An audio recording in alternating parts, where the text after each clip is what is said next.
Hello, my name is Janice. So, a little bit about me. I am a regional clinical director at a company called Key Autism Services. I've been there for about 2 years.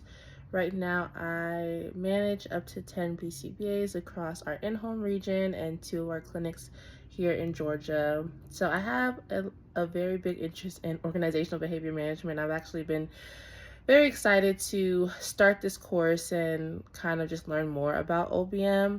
I think my first introduction to OBM was during my master's program in ABA, and I always knew it was something I was interested in. I think as I grew more in my leadership role and obviously started seeing companies from like more of an organizational level, my interest in OBM strategies grew over the years, and that's kind of what led me to my dissertation topic. So I'm in the process of writing my dissertation.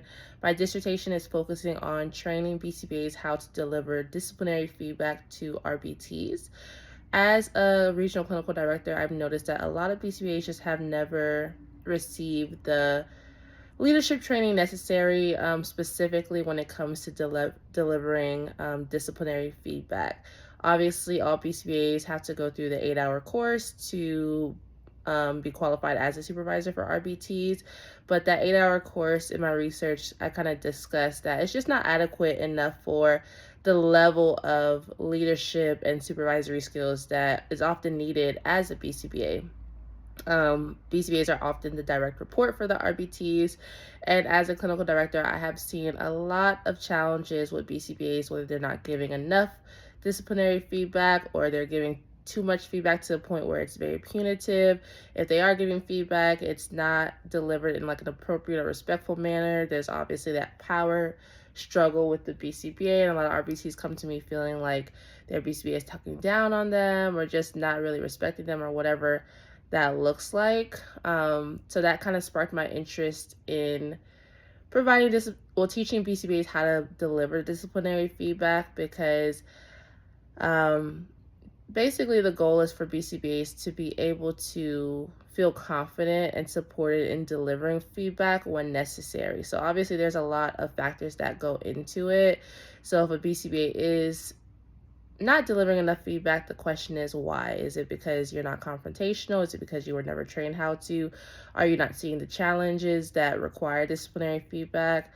If they are providing disciplinary feedback, are you doing it in a way that is effective and ethical and according aligns with just organizational expectations, right? So I did find that there was a need for this type of training, and my research is going to use behavior skills training to train BCBAs on this skill because there's very limited research on this topic. To my understanding, when I was doing my research, I didn't find any specific research on this. So I am excited to kind of see like where that comes about. And from the reading Johnson et al. 2021, one of the questions posed in the discussion was, is it Johnson? Yeah, Johnson et al. 2021. One of the questions posed was, what are some ethical challenges that may arise when it comes to implementing OBM strategies, in the workplace? And one of the challenges is that, that power struggle, right? So if the higher ups know that reinforcement or consequences ultimately change behavior, there is a possibility of kind of overusing those strategies to coerce individuals into just getting them to do what they want to do. So you have that overall power imbalance.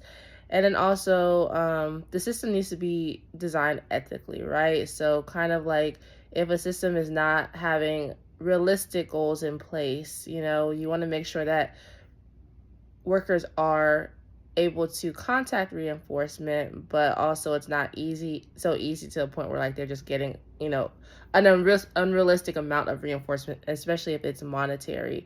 So trying to figure out these reinforcement systems. At my company, we actually have something called BT bucks.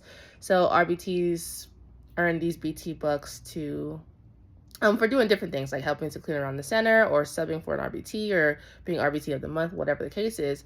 So for years, we've had this system in place and it computes to like 150 BT bucks probably equates to like $50. So it's a pretty good pretty good system in place.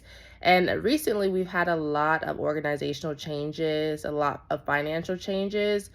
So I've been letting my RBTs know, like, hey, like, you guys have BT bucks in place, like, cash them out, because, they're just kind of sitting there. So some RBTs had like 300 BT bucks or 500 BT bucks. And I'm like, you guys are cashing this out. So I was just informed that the COO is thinking about changing the BT buck system, because ultimately we're kind of giving out too much money in a sense. So one thing I was relating to my state director, I was like, well, before they change it, are the RBTs going to be able to cash out their BT bucks for the things that they've earned already over the years? Because if they're not, that's going to be an issue, just ethically, right? And that's kind of like one of those ethical things that kind of arise.